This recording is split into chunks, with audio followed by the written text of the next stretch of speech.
This is a subject that is often misunderstood and one that is frequently misused, but with a deeper understanding of the psychology behind it, we can learn how to avoid responsibility and blame others for our problems. Firstly, let us examine what victimhood actually means in essence. It is the state of being a victim. It is the feeling of powerlessness that comes when one is wronged or hurt by another person or situation. Victimhood is a natural human response to trauma, and it can manifest in a variety of ways, from self-pity to anger and resentment. However, it is when victimhood becomes a way of life that problems rise. When we identify too closely with our victimhood, we can become stuck in a cycle of blame and self-pity that prevents us from taking responsibility for our lives. We begin to see ourselves as helpless and powerless, and we may even come to enjoy the attention and sympathy that comes with being a victim. So, how do we avoid falling into this trap? The first step is to recognize the signs of victimhood. If you find yourself constantly blaming others for your problems, if you feel a sense of entitlement or victimization,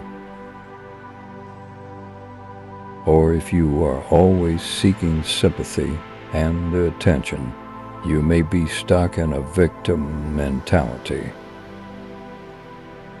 The next step is to take responsibility for your life. This can be difficult, especially if you have been a victim of abuse or trauma, but it is important to remember that taking responsibility does not mean blaming yourself for what has happened to you.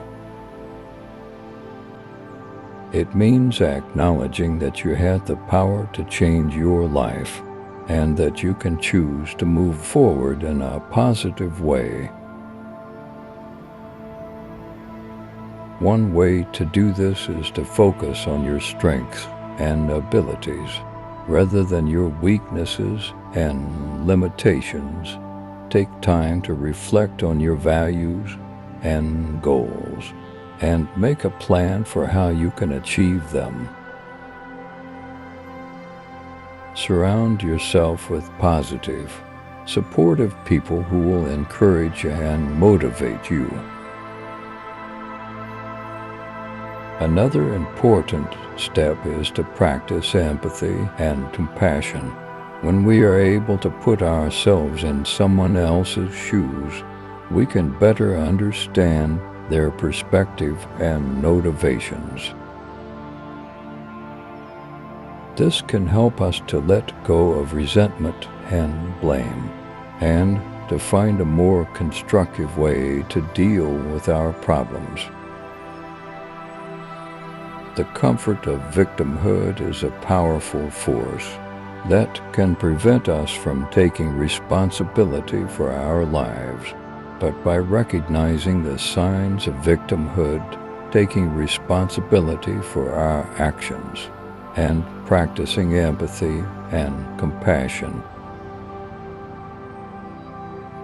we can break free from this cycle and find a more positive, fulfilling way of life.